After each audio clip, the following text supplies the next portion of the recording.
Hello, and welcome to Depth Perception. We discuss movies and dive into how films direct the way we experience them. We create a perception of sound, a perception of sight. With a dimension of mind, we move into a land of both shadow and substance, of themes and ideas. Mr. Vosley here with K-Max and the Tin Man. Hey. Hola. Wonderful. Chamaco. So today, not only do we move into a land of both shadow and substance, but we move into a land of the dead. And today's episode is brought to you by 2017's Coco. Coco is about an aspiring musician named Miguel who confronts his family's ban of music while also traveling to the land of the dead. So I was looking back, and I think this is our first actual Disney movie. Really? Yeah.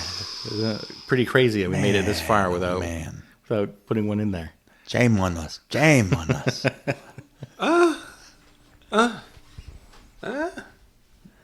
guess we don't have any of those movies either. Arriba. We also have our third musical movie in a row. That's right. This is our little That just musical makes sense. section. That just makes sense for us. Yeah. So you guys planned this, didn't you? Tin Man, you're like, I know we got some things coming up. I'm going to miss this one day, so he can veto. Yeah. Yeah. And then I don't have to take ownership in the musical alliance. All right, here's our agenda for the day. Here we go. Initial reactions. Favorite scenes. What scene was most impactful to you? We've got a scene perception. Ooh, that's the best. That's a good one. Nice. We'll talk about where we see forgiveness throughout this movie. Theme and why. The use of music. Be kind of relating this a little bit to our own culture, to our own. I do have something about that. Yeah. When I did our indigenous representation stuff, I feel like a lot of that seemed to weave its way into watching this movie. And did you guys get a chance to see Sinners or no? I did not. I did. Tin Man did. So let's start us off with initial reactions then. Initial reactions. You guys already saw this movie, right? I'm yeah. the only one who hadn't seen it. I watched it Disney Plus last Friday. So was that 4 days ago? 3 days? Yep, a couple days ago. I was uninterrupted. Was able to watch it straight through. Were you by yourself or? By myself, on my phone, away from the kids, away from the family. Able to watch it. Take it all in. It was good. I really enjoyed it. I didn't get too distracted by anything. I felt like the world they built was understandable enough, where it wasn't too, I don't know, get bogged down in, I don't know what the word I'm looking for is, like the rules and laws of the world that they built. I didn't get bogged down too much. They kind of explained it simply, like, how are the bodies hold together? It's just like, blah, there you go. Don't worry about it. Keep They're going. not. Yeah. Right. Yeah. And then I did watch a little bit of people's reactions or issues they had, because I was like, well, what are they seeing? Themes, because I do go to Google once in a while. Like, let's see what video they have on it. And the issues I got a few videos on their issues that they didn't like about the movie, and I found myself finding defenses for the movie as soon as I heard their issues with them. And I was like, oh, no, I'm not going to. I guess I liked the movie more than I was like, well, what did they not like about it? And some of them were, I talked to you about it. Family being most important was one of the themes, was one of the ideas that was used throughout the movie, and kind of its meaning starts one way and kind of turns into something else later on. People watching or someone analyzing the movie thought it was, what if what's the De La Cruz? What if De La Cruz was his actual father? Then his family's still more important. Like it was just what ifs, trying to pick it apart. But initially, I had a good time watching it. I enjoyed it. I don't think I cried. He hasn't cried in 18 years, guys. But I did really get. It was a good movie. I did like the twist in it. I did like where it came. I did like the beginning of where the issues were that split the family up, and then kind of the resolution, and then where it came with. I enjoyed it very much so. I thought it was a good movie. I think it's interesting you bring up people saying, well, what if he was this? What if that? And kind of making these Trying to poke holes in the theme. If they were like saying, well, this can't be the theme if this whole story changes, then is the theme still real? Like I'm like, yeah. What if the family was abusive? Is the family still more important? I'm like, right. That's not what they're. I think the theme would be more closer to how forgiveness can help solve some of these. I have my own idea of what the theme is, I guess. And but like, I think I talked to you about that too.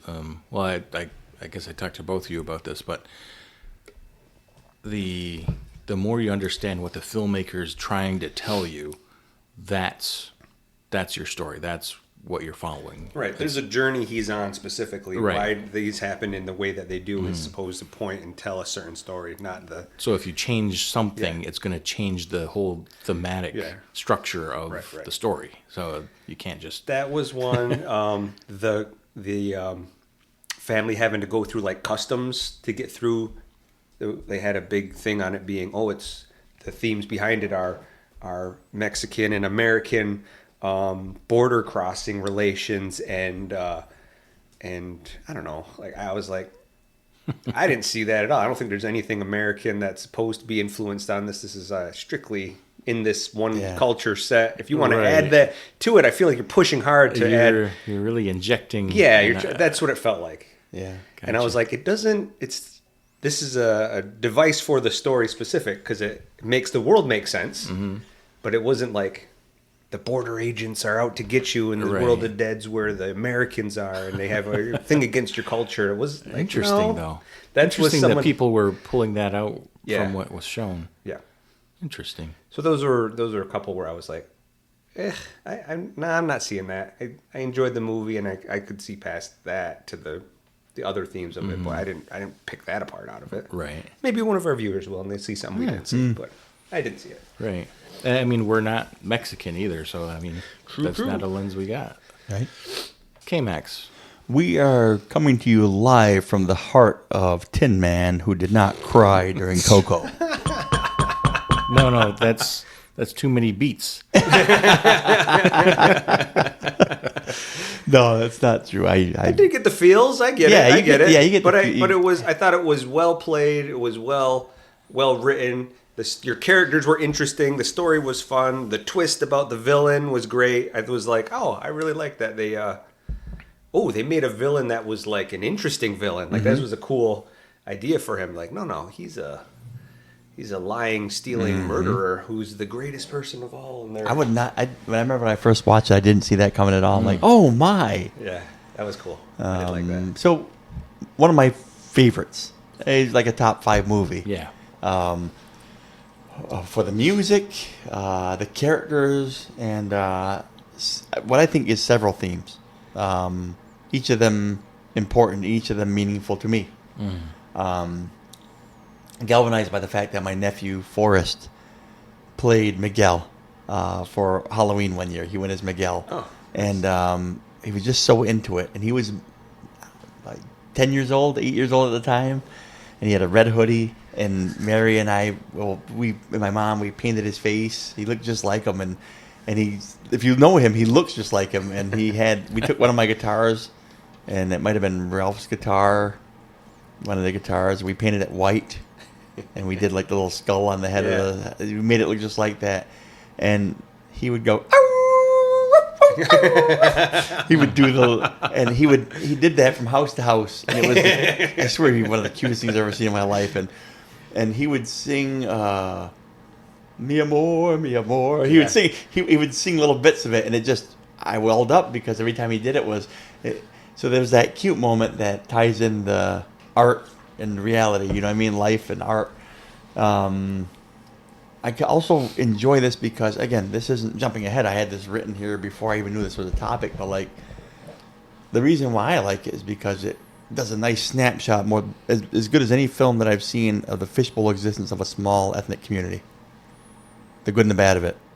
Huh. It takes a nice snapshot of how hypercritical family and community can be, and how loving and supportive and like just almost like supernaturally supportive they can be. To transcend you from one plane to another almost. Right. How strong family is.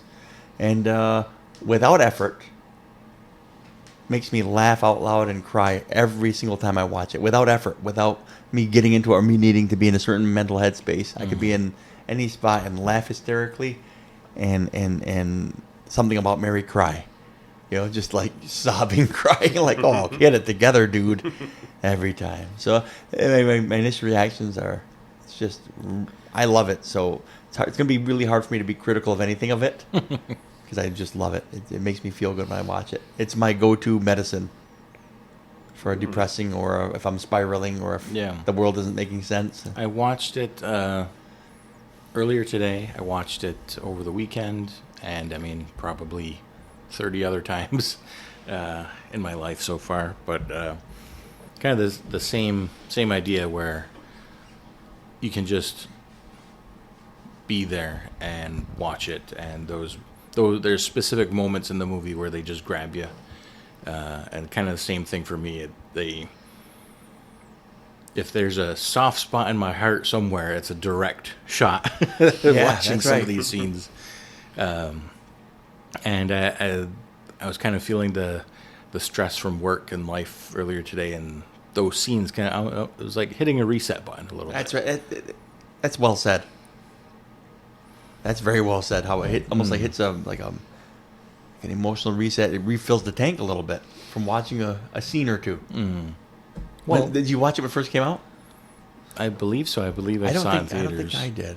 I think it was I remember seeing it in theaters and like counting down to when it released on physical media. So I get it. Yeah. Yeah, since I've been a Disney Plus subscriber, that was listen here, Disney Plus. That's the nail that did it for me. Was Coco's on this. I can watch that unlimited with no commercials anytime I want. Sign me up. You know.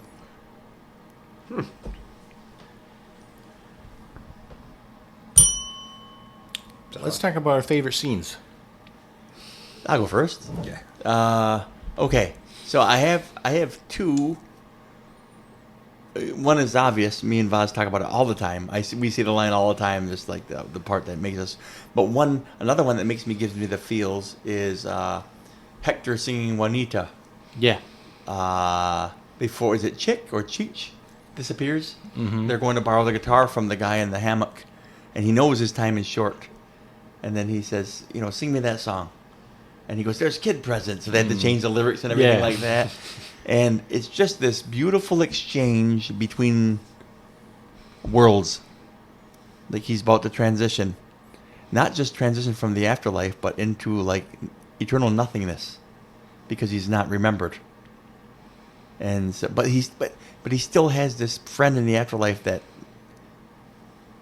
cares enough to sing this song for him. Mm. And that scene, it probably could have been on a cutting room floor if it had to be. If it had to be, it probably could have. It accomplishes some things, but I think that the story does okay without it. I'm not saying it's not important. I'm just saying that I've seen throwaway scenes before in other movies that we've seen. We're like, how come they didn't have that in there? That's so important. You would have really given the emotion of this person. It's like character depth scene, but not story depth. Yeah, but I think so. I think it adds story too because they had to get a guitar. Yeah, and they had to show you what happens when you're forgotten. Yeah, they had to show you. Yeah, it lets you know like, Hector is in trouble here because if no one remembers him in life, it doesn't show what happens. Yeah. So they did a lot with that scene. Then they really did. Mm-hmm. Yeah, I just loved it. I just loved it because that whole song was playful, and it made you reminded almost like an old timer who doesn't have many memories left, many stories left. He's told all his stories. Mm-hmm. Everybody's heard his stories. They're not even that good, but the way he just wants to remember his best story one more time, his best story, and remember the best times. And he looked so content as he drifted off into nothing. And I think it's an interesting scene because when you first watch it, you're gathering, okay, that's what happens when you, quote, die in the land of the dead. But after you see the movie and you get a hold of its themes of family, you watch that scene again and it's like super sad because it's this guy that has drifted off into nothingness. Like no one alive remembers this guy anymore. Mm-hmm. Like, and then you kind of put that on yourself, like, man, that's pretty sad if none of my family knew me anymore, or I had no one left in the world. But that's the beauty of that's the beauty of the celebration itself, is to celebrate that. You know what I mean? Dias de los Muertos is that whole idea of throwing yourself into it for one day, and all the lessons the movie constantly hits you over the head with. It's like, this is what matters to us. This is the ofrenda, the memory, The shrine thing. Yeah, I learned so much from the movie, and I knew a little bit about it, but not that much. And then after watching the movie the first couple of times, I wanted to not be as ignorant about it and not just take the cartoon movie's word for it. So I dug in a little bit, and it's quite beautiful. I remember being terrified of it as a Christian, saying, wait a minute, you're inviting the dead to... And then also being native and thinking, you don't invite the dead. Cerveza. But it's just anyway, it's just good. There's a lot of initial and favorite scenes. That one is a real good one. Well, let's hear one of Tin Man's favorite scenes. I don't know. All right, let's hear one of Vosley's favorite. Here, give one, and then I'll have an answer. So Juanita was definitely one of them. La Llorona at the end, when Imelda is up on stage and she dives into it. I remember getting like the good chills. during that. Like, oh man, like listen to that voice, like that raspy, like strong raspy voice, And it intertwined with her running away from Ernesto, and like just all these things coming to a point. That one, good chills every time. Man, that's really good. And to me, shows you how musical the family is at their core. Mm-hmm. It just like tips the hand fully. Like, and speaking of tipping our hand fully, we'll save that for the music portion. Yeah. Okay. Back to Tin Man. Back to K-Max.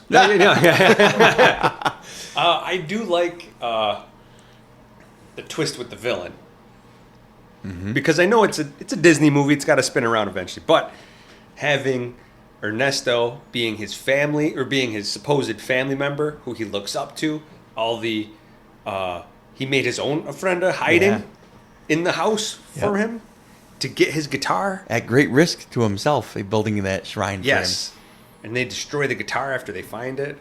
There was so much that kind of pushed him into almost worshiping Ernesto. And when you finally meet him and he's like there's like a montage after he falls in the water, Ernesto saves him. He's like, oh, I have a great grandson, and he's playing polo with him, and he's like doing all these events with him. You're like, all right, this almost sounds too good to be true. Yeah. And then when he does the twist, when he finds out that, no, I stole all these songs and I killed the guy who had it, I'm like, oh, this is the Empire Strikes Back moment of the movie. And I thought it was so good that they hit you that hard. Yeah. Like, I'm like, oh, that was deep. That was cool. Yes. Like, it felt like it was light. There was a little bit of heaviness because of how he was treating with the family and how strict they were, and the conflict with them. And I was like, oh, here's a little moment where he's finally getting everything he wanted, but it's in the afterlife, And then to find out he's the villain the whole time and how awful he is. And it was just like, oh, it felt like it was a deep cut for the betterment of the story. Sure. So I like that. I don't love the moment because it's, they're like, oh, you liked it when all the awfulness was coming. But it was truth coming out, and it was a deep cut that was like good for the story. I thought. So I was like, oh, it was well played. Well played. You made a really good villain, a great character, and a good twist for that moment. I like that. Yeah. With that scene too, I really like the line where Miguel was like, well, I'm your great-great-grandson or whatever. And he's like, and Hector was my best friend. Yeah. Oh. Hector was my best friend. Yeah. Awful. Yeah. I was trying to do an impression there. I thought I nailed it, but I overlapped you. I overlapped you. Do it again. I can't. Do it again. I lost it. I used it. Another favorite scene. Another favorite scene. There it is. You got one? I got one. It might be the same one. It's probably the same one. Let's do alternate lines then. I will give you one and you give me the next line. Ready? Let's try it. First time ever here. Ready? Oh boy. My papa used to sing me that song. Yeah. Mine is connected with that though, because it's not only that part, it's because that part is emotional for me. But what really hits me though is when it's like 1 year later. Oh. And they're at the ofrenda, and he's like, "Oh, this is so and so. This is so and so." And then the grandmother puts up the photo, and it's Coco. Yeah. I remember that. It's like, oh, man. I know. You done got me. Like, yeah, that's true. I thought they made her look great. I don't know why. I looked at her and I was like, that's an old grandma right there. Mm-hmm. That's what an old grandma's supposed to look like. Perfect. I love it. The way Miguel says it. I was like, that's B from church. That's what that was. He loved you, Mama Coco. Your papa loved you. Your papa loved you so much. I love that right there, that line. Mm-hmm. It's almost impossible to not tear up. It's just we all want that. We all want that, and we're lucky to get it sometimes from folks that we remember, that we share life with right now. We share this existence with. Sometimes we even tell people we love them. And sometimes we can believe that they mean it. Sometimes we even mean it. And Miguel has firsthand knowledge to share with Coco. And he gets a chance to share it with Coco. Like she has this clarity, and he gets a chance to assure her, Mm-hmm. My papa used to sing that. My papa used to sing that song. And he's like, gets to look at her in her face, and he says he loved you so much, and it's just beautiful because I can remember a little tough story, but wonderful.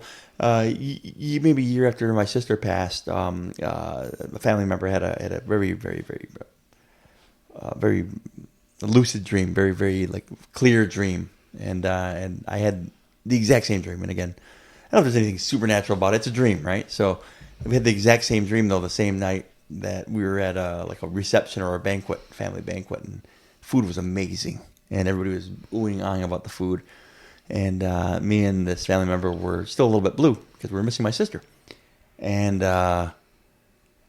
in the dream feeling that sadness there, and then there was a stairwell with like a door, and the kitchen was behind the stairwell for some reason. I remember that vividly, and that's important because my family member who had the same dream that same night remembers the uniqueness of the stairwell and the kitchen underneath the stairwell. You know what I mean? And wondering, man, these are all foods. These are all her favorite foods. That's why we're enjoying this. This banquet's so good and why. So these were all, my sister's favorite foods. And I remember thinking it was a bathroom and going in there, and there's Julie cooking in this kitchen, laughing, saying, "Not supposed to be in here." And I remember just running and hugging her and just holding on to her. And she's like, "You got to go. You're not supposed to be here." And I said, "I don't want to go."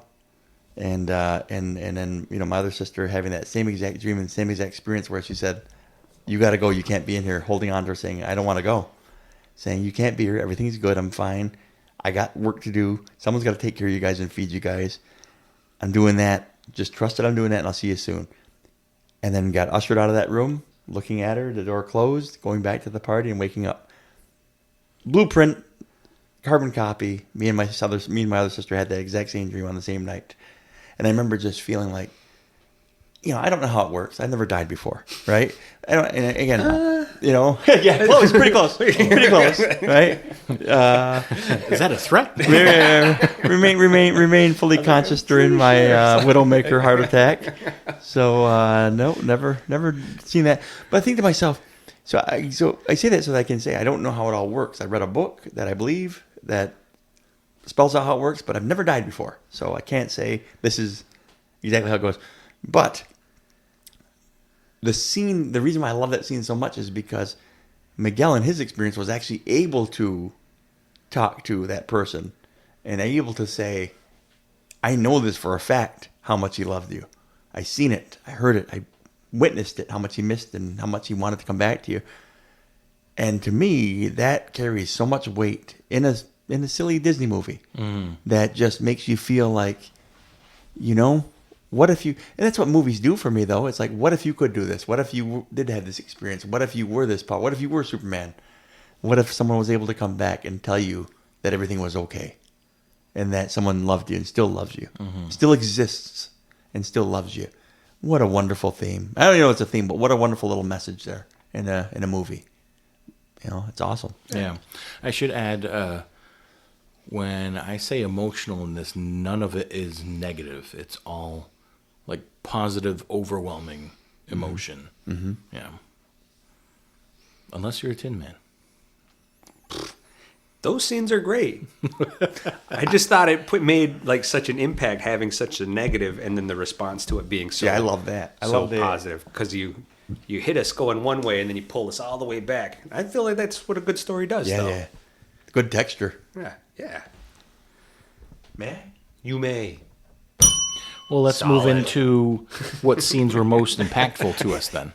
So I think we kind of got some of them. K-Max, I think you got a pass for this, but Tin Man.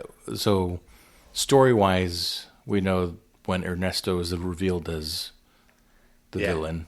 I mean, I'm going to use the same scene you guys are going to use. It's when he comes back to the land of the living and can't get Grandma Coco to understand what he's trying to tell her, because he's afraid that Hector's going to be lost forever. Mm-hmm. And so he decides to sing to her, and then she lights up, like slowly starts to understand, and then has a picture that she keeps of him. Mm-hmm. And that's where everyone kind of gets what he's doing, and in doing so, like, kind of heals the hurt that they had kind of misunderstood about him 4 generations ago. Right. And then have kind of healed what he had to find out. And so he had to kind of carry that for them. I don't know. So much of the story leads to that moment for them to bring him back into the family and into the photos and to the ofrenda. Mm-hmm. But I just thought it was like, that was, it hit solid. Like, it was well done, and I think perfectly executed. There's subtle things too, like throughout the movie, like she forgets who Miguel is, she forgets who her granddaughter is, and her daughter. But when that song comes up, she knows right where his picture is. She has the notebook and everything, and has the stories that come to mind. So, like whether you realize it or not, you can see how powerful that was, that song. And that's happened to people. I know that my wife and her grandma, she had a stroke and was like a different person. And then for like maybe a minute she was different after her stroke for like 2 years before she died. And near the end of it, she kind of snapped out of it, grabbed her and was just like, I don't know if you know this, but I need you to know that I love you. You know that, right? Like, she had like this weird lucid moment, and then her eyes glazed over and she went back into the... Yeah, what a blessing, though, that moment is. She was like, I got to say goodbye to my grandma. I kind of felt like I lost her in the stroke, but she's still here. Then had that one little moment where she came out of it. And she was like, it was exactly like how this kind of feels too. Freaking awesome. It's like from the Notebook. I don't want to use that, but it's, that moment where they kind of snap out of had that weird one lucid moment where it kind of comes to again. Mm-hmm. You're like, you're here, you're here again. And I thought it was neat that it was in there, because I've seen it in real life. It does happen just like that. So I'm going to mention something that kind of overlaps with the music thing, but I think it's important to mention now, is that Miguel does not sing Remember Me until, for how prevalent that song is, he doesn't sing it until that moment. Yeah. And to me, that was him really finding that connection with family, being able to finally mend it together. So I think that scene holds weight story-wise, because you're finally getting to the point where he understands the meaning of that song. Because throughout the movie, the song's used commercially. It's used, everyone knows this song. Look at them, they're singing it. So don't sing this for a talent show because you got 5 other. I was going to say he even tries to sing it for the talent show, and the actual writer of the song was like, no, that one's used right. To me, it was like you're not ready for. You don't know what this means. Right. I think that. I also think like he's like it means more to me. Like there was like he knew behind it what the song meant, and so he's like, "Don't sing that one." Right. I love what you've gotten from this fresh. Mm-hmm. I really am enjoying listening to Tin Man talk about it. Yeah, you sharpened your tools for this one. Real big time. Because I've been stumbling into the podcast sometimes, shooting from the hip, and I'm like, I gotta. You're shooting around us like Dumb and Dumber. We just got the bolt holes around. Like, nope, didn't hit us once, Tin Man. Or like Johnny Depp and the around the guy, and then finally gets him in the throat. Oh, the shot. That was almost slapstick. Yeah, where he just shoots it, just like I'm not even reacting to it. Yeah, that's a great one. That's a great scene. Great scene. What topic are you on right now? Most impactful. I have another one, but I'll save it. I mean, unless it pertains to a different one. It does. It is a bit of a different one. I thought it was because it has to do with my theme, which I went off the beaten path for my theme. I think a little bit. There was Save it for theme then. Include it when you explain your theme. All right, got it. To reinforce it. Yep. But for right now, get this one. Let's go. That might have been the worst one. Try again. All right. Clean. Not bad. So we're going to do a scene perception. So for any new listeners out there, a scene perception is a mechanic introduced in season 2 of the podcast where I pick a scene and I don't give any other context. I just bring it up and everyone kind of gives their view as to what that scene means, what it means to the story, what it means to them, and just kind of dissect it with their own lenses, and we kind of see how our minds work. So the scene that we are going to talk about is when Miguel is sent into the cave by Ernesto after Ernesto learns that he's involved with Hector. Right. Or right after the Darth Vader scene from Empire Strikes Back. So Luke gets thrown into the tunnel. I love it. And we can start when he's dropped into there, and then when he escapes. So any time in between there is free to talk about. Okay. Let me go first. I got at least something Sure. written on that one. Okay. The pit, the cave, toss them in there so they can't escape, so nobody can find out that can affect Ernesto de la Cruz's reputation. Yeah. To find out the truth about how evil he really is. But in doing that, Miguel and Hector make some honest claims. They say some deep truths, I guess. Mm-hmm. Miguel starts realizing the consequences of what he said, and he told his family that he didn't need to listen to them. I don't want to be on the stupid ofrenda. I don't want to be. They don't listen to me. I don't want to listen to them. He had been apologetic and sad about what he had said to his family. How he said he didn't care about them. Didn't care. I don't want to be on the stupid ofrenda. I don't want to be part of their family. That's what he says. He was sorry and upset about what he said. Then Hector says, I wish I could go and apologize. I wish I could tell her I was trying to come home. So they're saying what they wish they had in the other part of their life, the things that they regret. And in doing so, they realize that only then when they say those things, they realize that they are both family members. Because then he's like, I wish I could go back and say I was sorry that I was coming back home to Coco. He's like, my great grandma's name's Coco. Mm-hmm.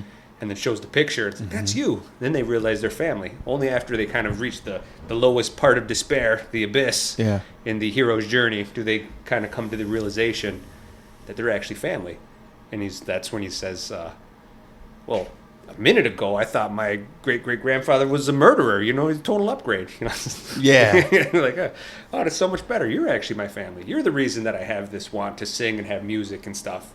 And they kind of end their conversation by saying, I'm proud to be family. I'm proud to be family. And only when they reach that point does the help come get them out of the hole. So, like, what they had to reach mentally opened the doors for the next spot for them. At least that's how I understood it. So they because he starts off by saying, I don't want to be in this stupid thing. I don't want to be part of your family. You guys all suck. You guys are just keeping me from my music that I want. Yeah. And realizing it isn't the most important thing. But it connects him to the family now. Then the next thing opens up the next door. The next thing opens the next door. That's great storytelling, too, I think. That's why it's so easy to like the film. That's one of the things when you talked about in the beginning when people were trying to interject, like, well, what if this? Would it mean that? That's one of those moments where it's done that way on purpose to support themes, like as you just put it, like that's why they had to go this bit. That's where they learned the value of family. So in the beginning, one of the movies I watched, the big issue was nothing's more important than family, and to be like, and then showed the one grandma was throwing shoes, and then was like negative towards the music, and then positive, and they're just like, that's manipulation, and family means the most thing. I'm like, no, family's most important was used as a tool, as a wall to separate them, kind of protecting themselves from the hurt of the past. So that's what they were doing. It was a afraid tactic. It was a fear to not get hurt again. So family's most important means stay away from those things that hurt you. Like a mechanism, like a coping mechanism. Right. After they kind of reestablish the connection, family meaning most important now opens the doors for their forgiveness, their understanding, and their escape. So it's not that family's most important isn't the theme overall, but it was how they understood it. Changes from the first half of the story to the second half of the story. So that's what I kind of came up with as I was listening to someone bash the movie, and I'm like, no, I came up with my own defense against their idea for it while listening to it. So that was my little contribution, I guess. Yeah, nice. Okay, Max, what was your view of that scene? I feel like it's just saying what he said because that was so well said. I have to go with my quote here that I was going to save for my theme. I have to because I'd be 0 for 2 here, and it applies to a couple things. When Hector says to Miguel in the pit, "Don't be afraid of losing people. Be afraid of losing yourself trying to please everyone." That was to me, that line right there between the two of them.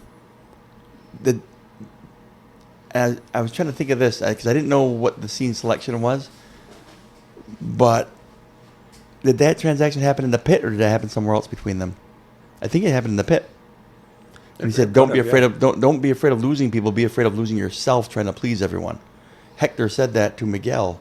I just don't remember if that was in the context of this scene, and I'm having a tough time with that right now because if it happened in here, I think I have to discuss it. I actually don't recall that. Was that a verbatim quote? I think so. Okay, because I don't recall that.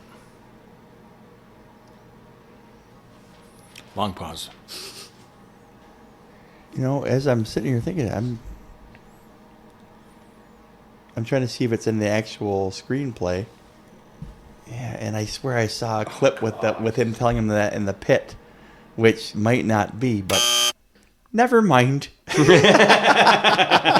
Rosanna Dana, she goes on this long weekend update rant, and I think Kevin Nealon says, "Well, none of that's true." She goes, "Well," looks around, chewing her gum. Never mind. That's interesting because I saw like snapshots. I'm looking at the scene. I'm and like, one thing that convinced me it wasn't in there is looking at the actual screenplay, looking at that scene and not reading that dialogue in there. You know what I mean? Well, like you said the quote, and I was like, I don't recognize that from that scene because it also doesn't fit Right. completely thematically with what they're uncovering. Right.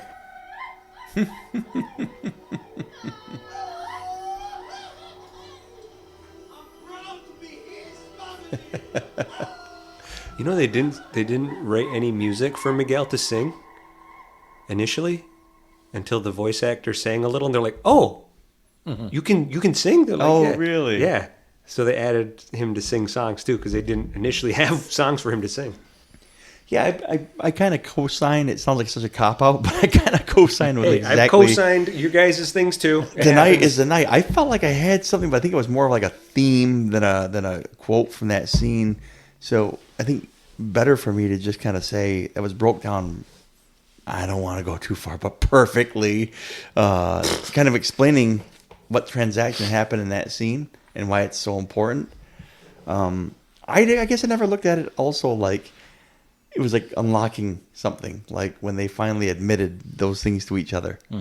That now then the help came. Only because he was like, "This is the scene we're going to pick apart." So I watched that scene specific 3 different times, and then followed the dialogue, made notes, followed the dialogue, made notes, followed the dialogue. Yeah, that's Just good 'cause it investigation. felt like- Listen, officer, that's good investigative work right there.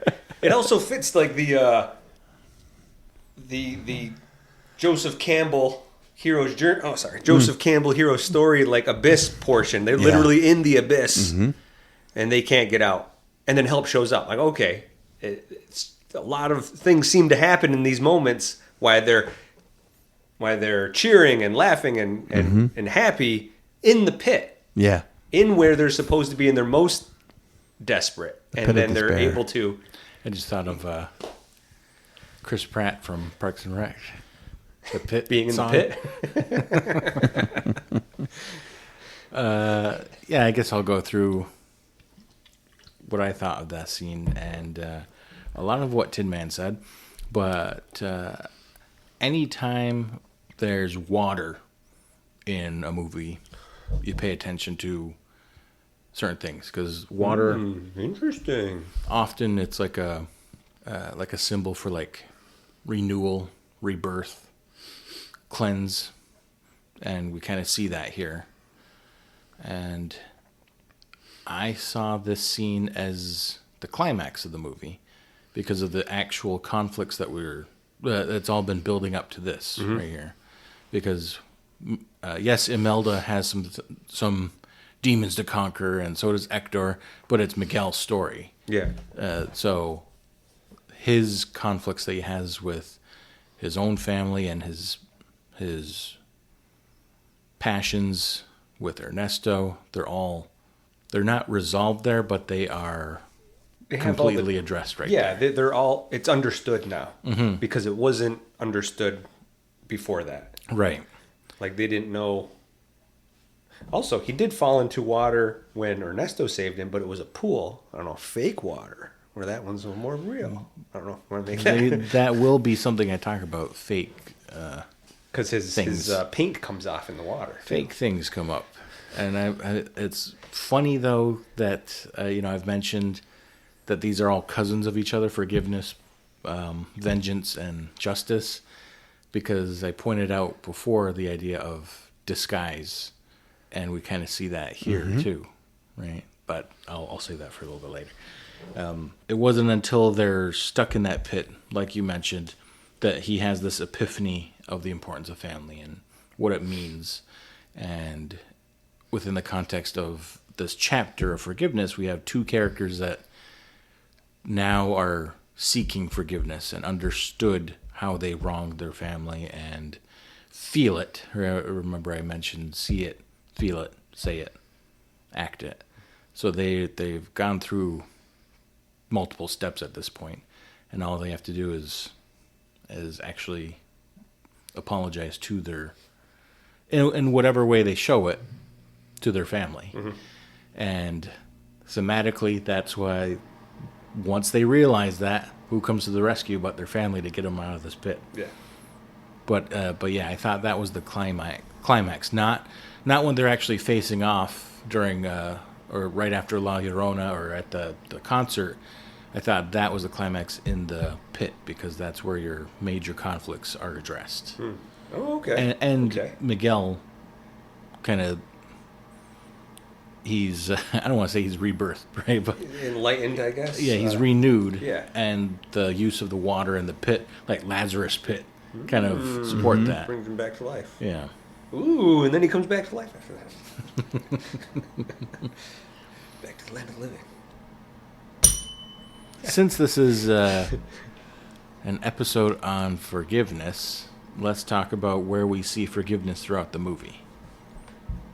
I guess we can just kind of go pick one, and Okay. then keep moving to the next person. They pick another. Let's do it. Okay, who wants to start then? I'll go with Miguel. His family. Miguel 2 family? Yeah. Like, yes. he's- So he's still upset with them for smashing the guitar, for not letting him play music, for all the things that he wants to do and that they're withholding from him. You know, they're mad. They're trying to do the celebration, and he's hates. I don't want to be on the friend. I don't care. All this stuff seems important to you guys, but it's not. Well, this is what's important to me, and you guys just destroy all the things that I love. And then comes to realize the thing about family. And I would say that him being proud of being in that family, realized the importance of what they had, and Like from the Yes. pit scene? Yes. Yeah. Yeah. so that's where I would say he is forgiving his family for being upset and childish and young and not understanding the true meaning behind what their family is doing. and I will why they do were- my typical sophomoric. Well, then, here's the yang to your yin. Family to Miguel. After seeing the power of his song to restore Coco, seeing the value in music and then everything coming full circle, that was a beautiful scene of forgiveness. Now, are you talking the living family then? Yeah. Well, then I'll add the Ooh. the dead family. And it's Tickle us then. Tickle us. Well, it's the moment right after La Llorona. Imelda goes to Hector, and they've got the pedal. They escaped from Ernesto for the moment, and she starts to give her blessing, and Miguel says, yeah, never play music again or whatever. And she says, and never forget that your family loves you, or whatever it was. I can't remember the exact. So that was her form of forgiveness, of withholding that passion from not only Miguel, but for the rest of the family, kind of Yeah. like giving the blessing not only to return back to the living, but also my blessing to pursue music and bring it back to Right. the family type of thing. because of her, why the family Yeah. stopped doing anything musical. Generations. Yeah. Generation of musical trauma. Yeah. Tin Man, you got another? No. Dante. Nah, I don't know. How about you stick in the pit? That was another one, right? Where Hector Hector forgives. saying that he wishes that he could apologize. He wished that he could tell Coco that he was trying to come back. Is that him forgiving? It would be someone, or seeking that forgiveness. It would be seeking forgiveness. Yeah. Yeah. I'm not taking your gimmies, though.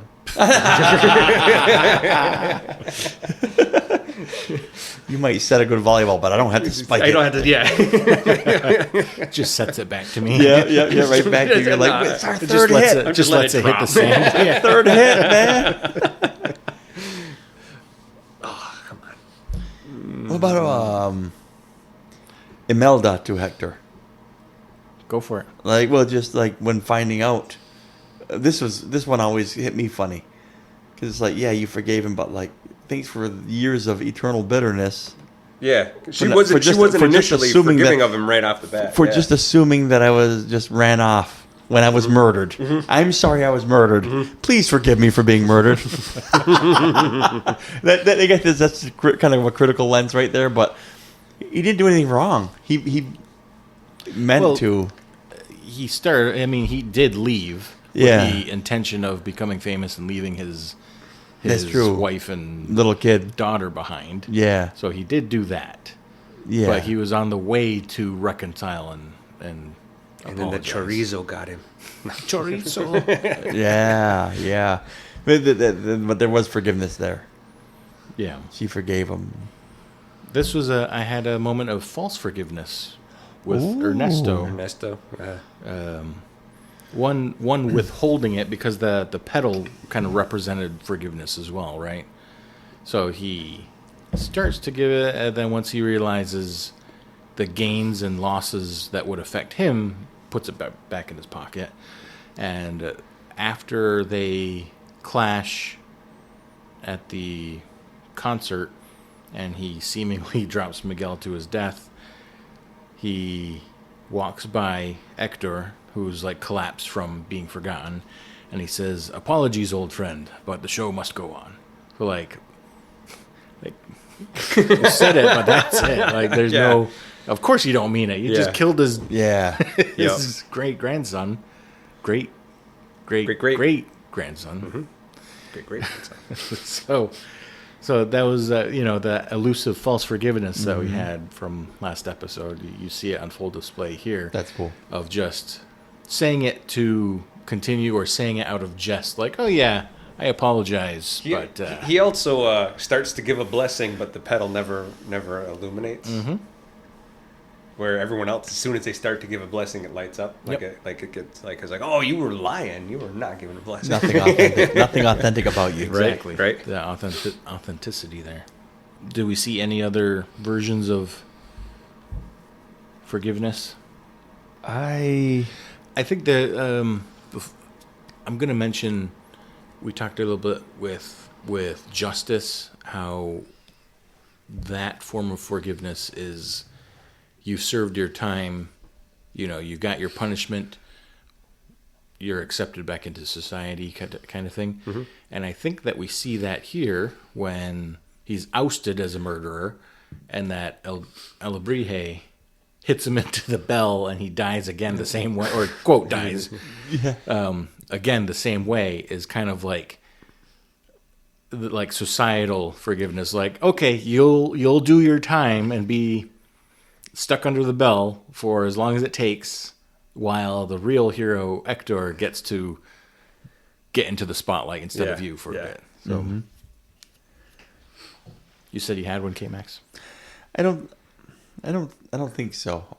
Those are the three that I was very, very convinced of. The Miguel to family to Miguel, and Imelda to Hector.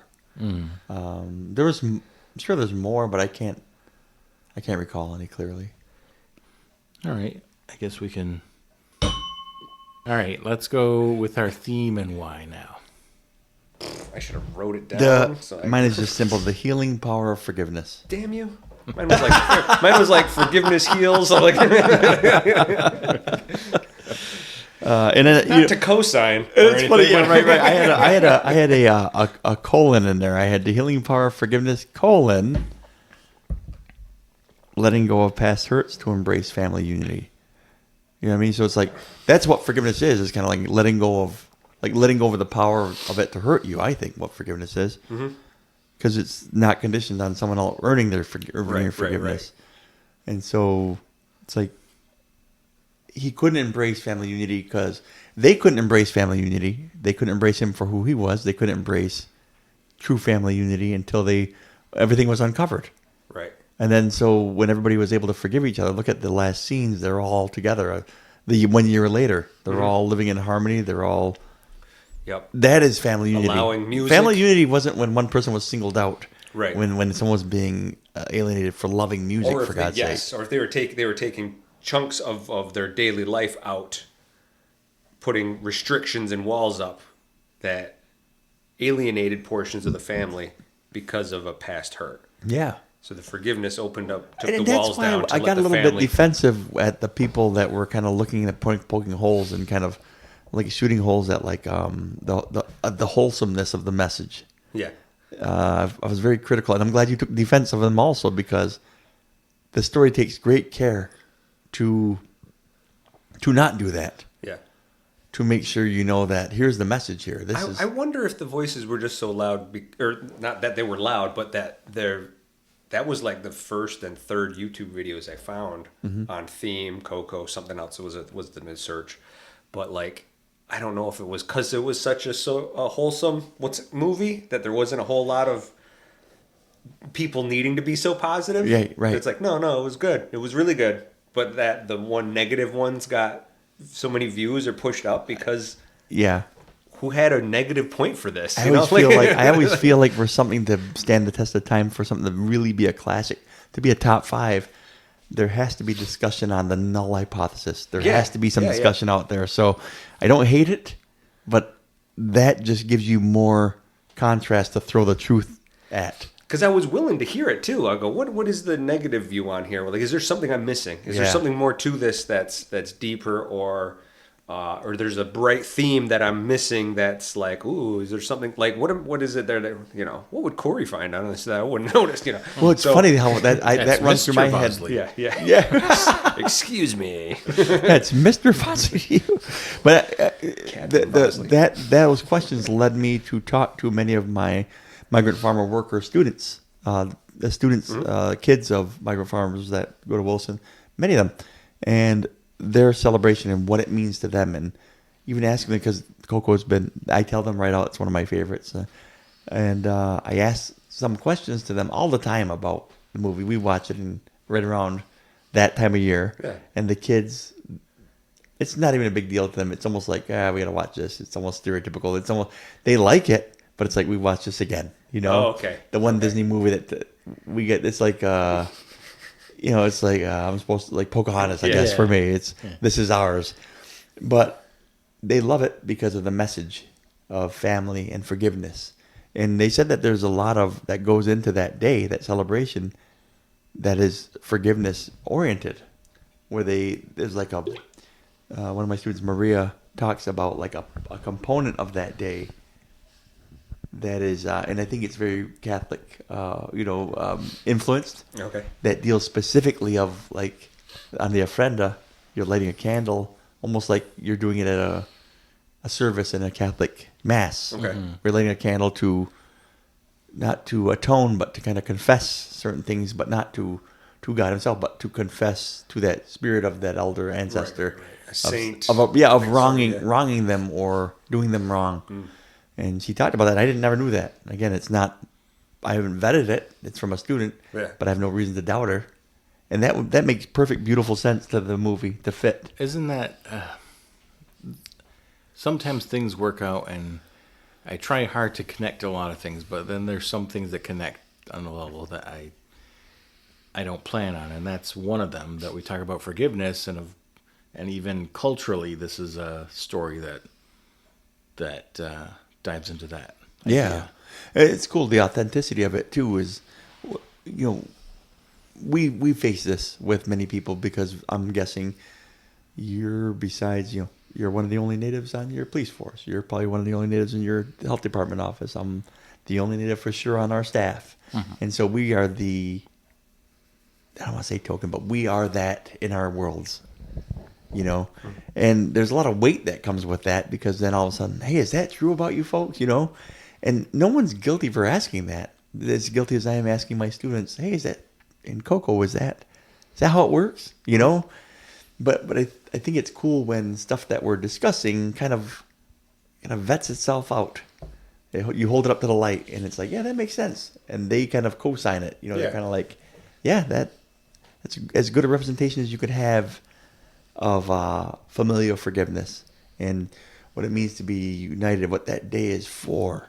It's to be one as a family. It'd be like all the Bear Clan being united, or all the Turtle Clan truly being united and of one mind, Yeah. So you see cross-cultural connections all over the place. You just see these connections all over the place, which it's pretty neat when a filmmaker can do that. Yeah. And take and care enough to do that.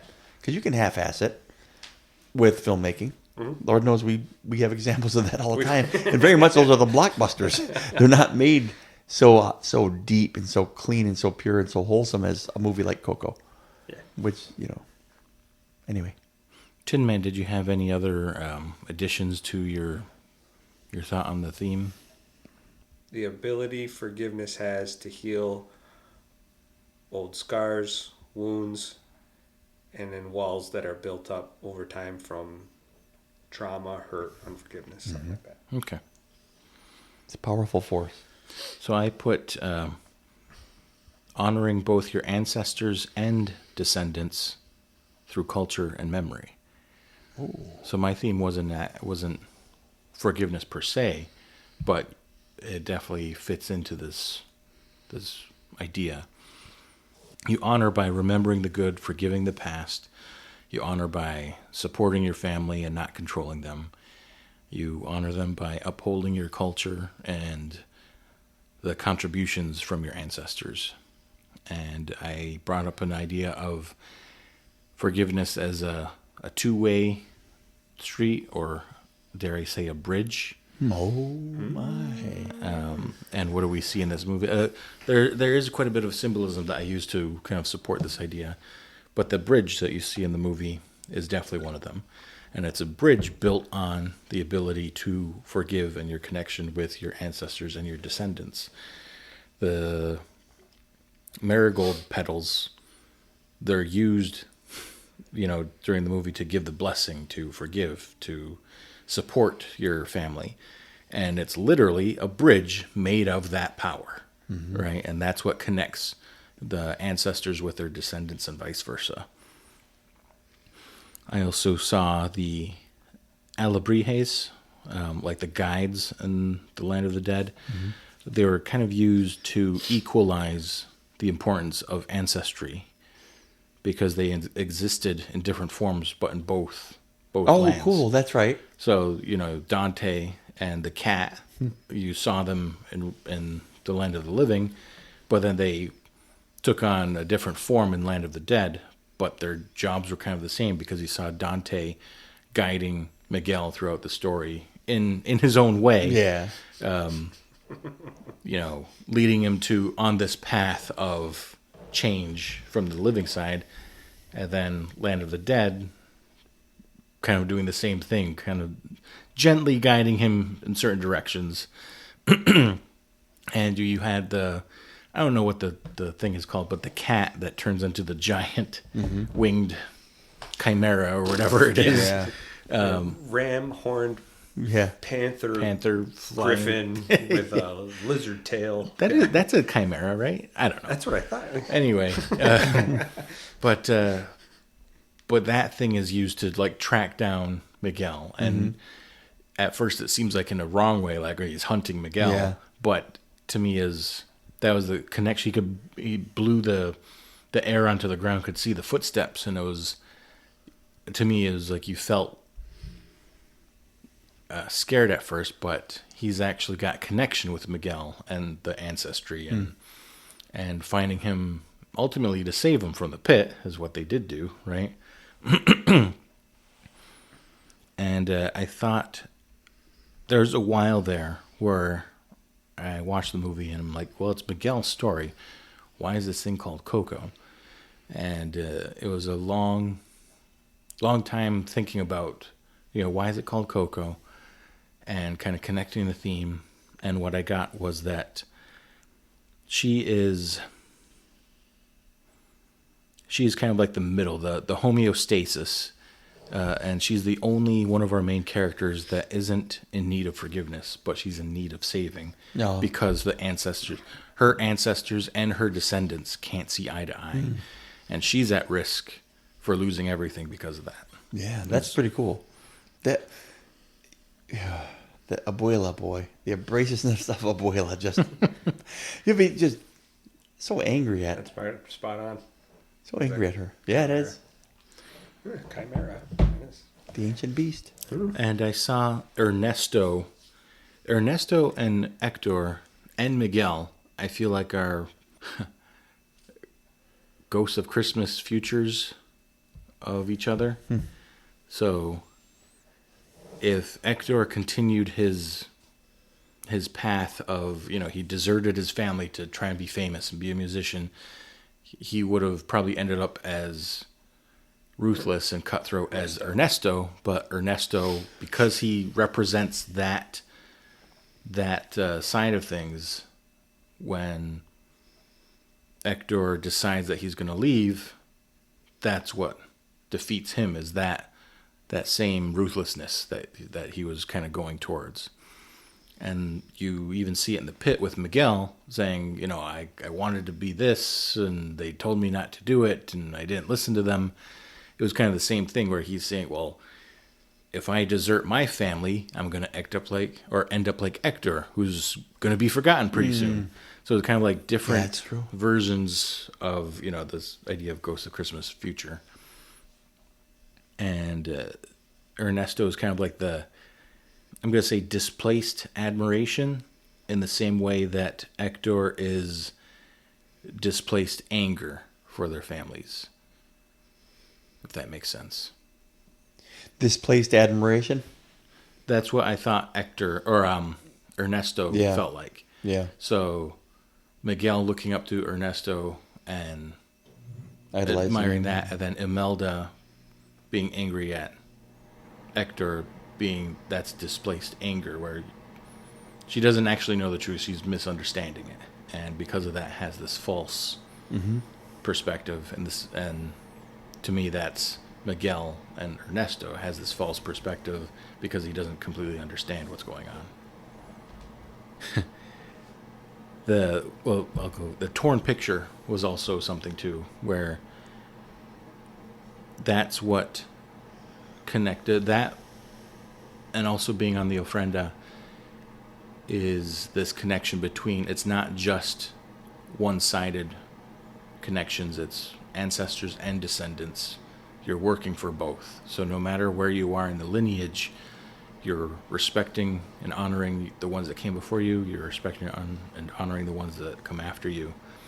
And the torn picture felt like it portrayed that pretty well, because it was ripped up and it wasn't made whole again until Coco could remember her papa again. And the family... That I'm trying not to talk about music yet, but it is so integral to how I see this theme. But it wasn't until that moment when they could make that picture whole again, and when that music was reintroduced to the family. The music itself, to me, is a symbol, so I'll save that part. But it is a huge part of what connects the dots for me thematically. Oh gosh, yeah. The shoes I thought were a fun one, because that was another one. I'm like, if there's all this symbolism, there's got to be a reason why they make shoes. And it seemed clear as day this time watching it, but culturally, they whip off that shoe. The matriarch whips off that shoe, and I guess in our context it would be like the belt comes off, or the 2x4 comes out. You know? Yes. So it's that shoe that you're ruling in fear. Yeah. Does that sound familiar as to how Imelda has run this lineage? Right. She's ruling in fear. Don't bring that music around here. Music is forbidden. And so this shoe becomes this like a symbol for controlling out of fear. I mean, he was shining the mariachi's shoe.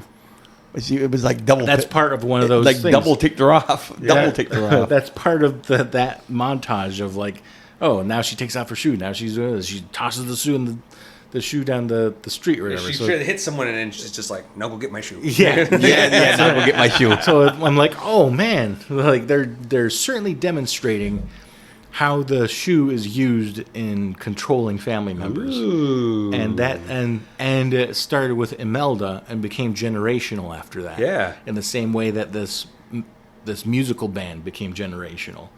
So that was fits. I put it. That's a good one. Looked into it. I mean, that's my thought on it anyway. That's how I'm Family's interpreting most it. important. And shoes. Get it. Well, that's why it's such a big deal when we found the cure for this. We got a big announcement, you're going to be in the family shoe business. You're going to, and he's like mortified by it. Their living compound is odd as well, because they have like their own miniature plaza, and it's blocked off with big like gateway doors, and I thought that was pretty on par with how they are as a family compared to the outside world. Everyone's out enjoying music. The actual plaza is not too far away. The mariachi band, the concerts, the competitions, and they're literally gated off from any of that. Mm-hmm. And you may notice at the end, the gate's open. Yeah. And it's more integrated with the rest of their culture at that point. I don't know if the people coming in, if I'm remembering, coming in to see the Ofrenda with the great songwriter. Mm-hmm. Yeah. Yeah, like a little tour thing. Yeah, that's right. That's right, yeah. Because they had reestablished who the songwriter was for these famous songs.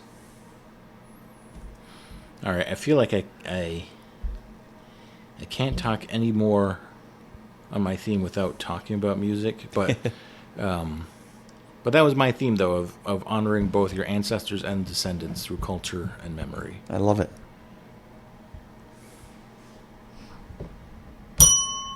Let's talk about the use of music. I think I'm going to go first here because I feel like a lot of what I just talked about. Keep the momentum. So I saw music as very symbolic in the movie, like just the concept of music. And I guess I'll start with Imelda. She's basically halted an aspect of happiness and joy in her descendant's life by displacing her anger with Hector to music itself.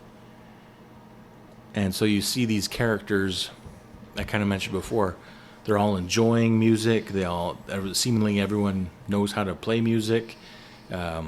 Even in the land of the dead, everything resolves. It's the Day of the Dead. We're going to have a Day of the Dead concert, and everyone's going to come and watch it. And there's a giant, theater with thousands of people in there. And the only ones not enjoying it is this little family here. And so the music becomes the joy in life, I feel like, right? And she didn't forgive through her life and kind of she went to her grave withholding that sentiment. And it's passed down generationally, and that shows how powerful the hurt was. And the entire family, again, generationally, including Hector, had absolutely no benefit from Imelda holding on to that anger. So children, siblings, grandchildren, all lived in fear or ignorance of even mentioning music, let alone playing it. So the music in this family's life, it halts when Hector leaves them, and it only comes back when Miguel comes back and sings Remember Me with complete understanding of what that song means, like a complete understanding of what it means to be family, and brings that essence back to the Riveras and kind of demonstrates, no, you guys misunderstood. Here's the real joy of being family. Here's how you support one another and love each other and forgive one another. And I thought that Imelda's ability to sing shows us that the connection and memories she has are still there. The family trauma is just where the joy for it ended.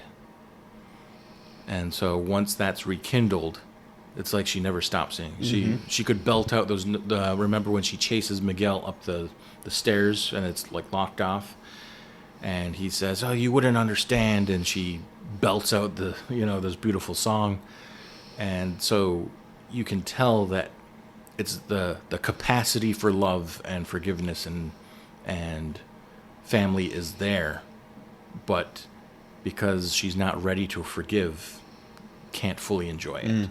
And I think that's reflected in the concert when she's now ready to forgive. And that's when she's able to lose herself and actually go into song in front of everyone. Mm-hmm. She's natural. She's a performer. Yeah. And so the song Remember Me becomes, I think I kind of talked about it before, but it becomes very personal for everybody, so you can see everybody knows the song, everybody's familiar with it, everybody else seems to understand what it means to be family, if that's how I'm interpreting the use of music and that song. So again, it wasn't until Miguel could understand what it means that he could use that power to speak generationally to Coco and rekindle that memory. And this is kind of where there's a quote from Sinners, and tell me if this doesn't relate quite a bit. Never thought I'd relate the movie Sinners to so much, including Coco.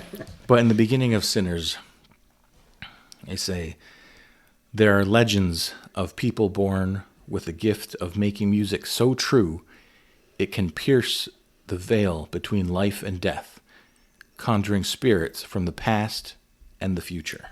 I watched that part of the movie. Oh, I watched that I've where seen it's that part. actually the subtitles are written there as the narrator kind of says it. Yeah. So I can say I've seen that. But tell me that, I mean, That seems pretty spot on. They probably could have put that at the very beginning of Coco, like Yeah. a little part written there, just like, you know. Yeah. so every culture has some form of music, has a different different way of playing music, different instruments and everything. But it all works into culture, and leaning into that culture to find that forgiveness, to find that love for family again. It's crazy just how connected these ideas are. All right. What did you guys think of music in the movie? I loved it. I have a couple thoughts about it. Like, the music helped get a picture, bring you from just like stereotypical visions of a mariachi band, or that kind of singing, like singing in the streets, playing festival music, fiesta music, like partying and having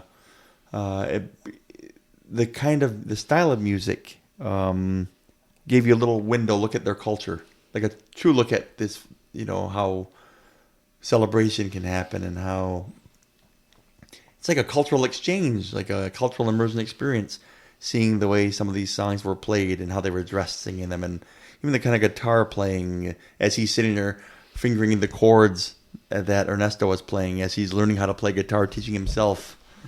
And even like the design on the guitar, the skeleton head of the guitar, and the style of singing, the why you before you start singing, to get yourself ready to go, and I think of like the cultural. If we were trying to explain Tuscarora culture to people, we'd have to include some singing. There'd have to be some singing. There'd have to be some drumming. There'd have to be some dancing to give them a pretty good composite of it, or to have even a starting point. And I think in Coco they do a good job of using it even in the narration, as they're telling the beginning story, the little mariachi horns and whatnot.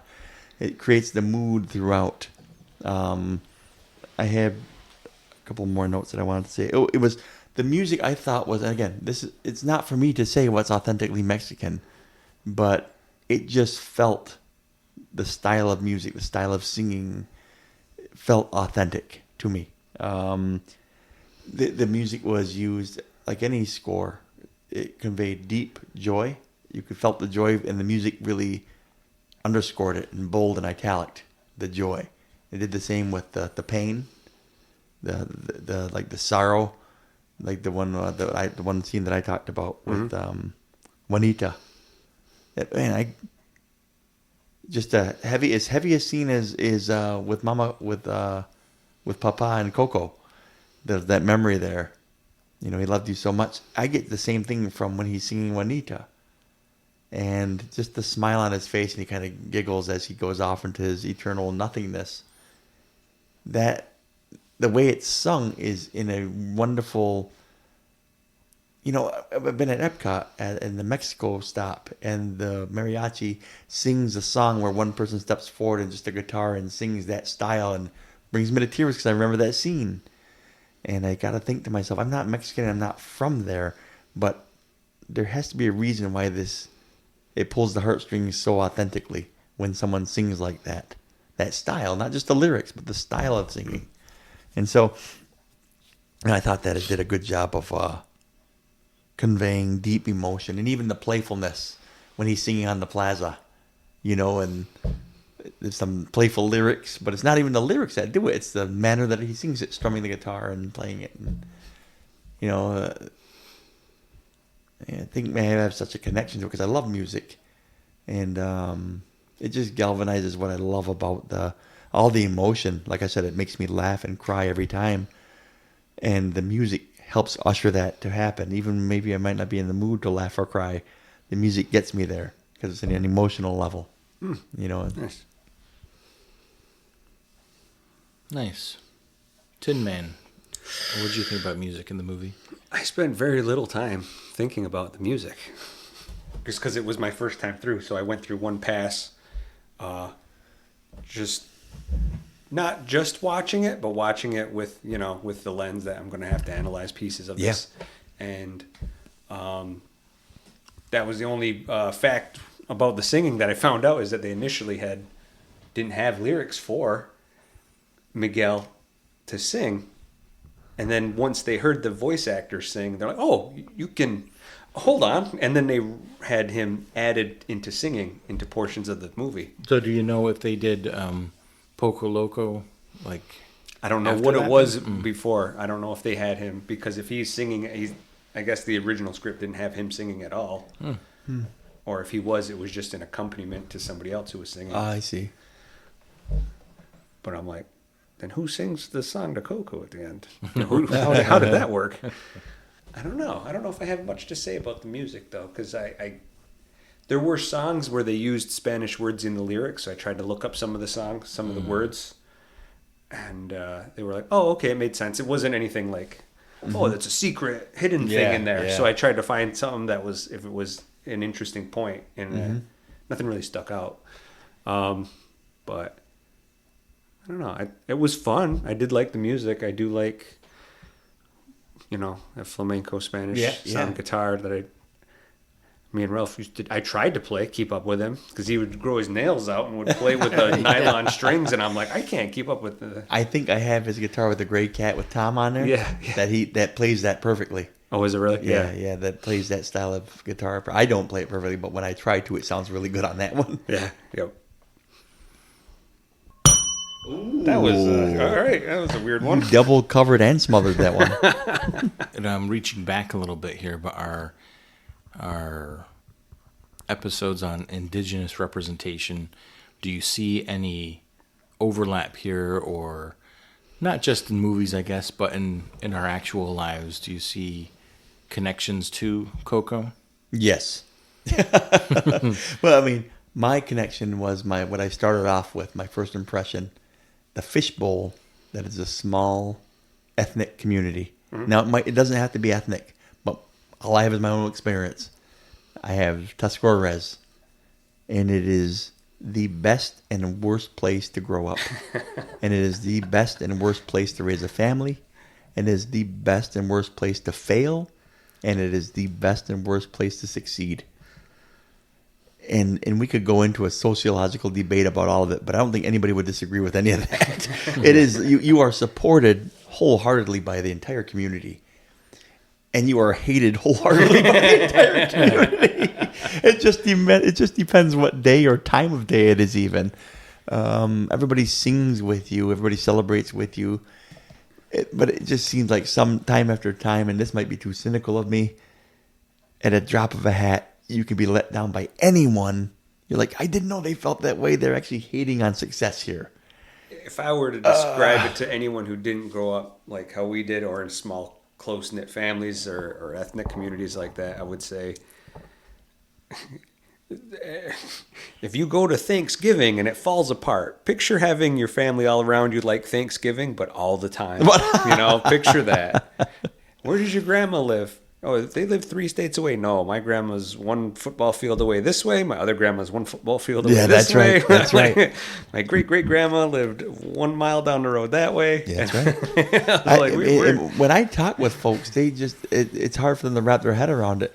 And a lot of times I'll romanticize it to them because I don't want to look like a crazy person. but I don't talk about the other side of the fishbowl. Yeah. That I'm like, yeah, try growing up there. Try being a teenager in there. Try being a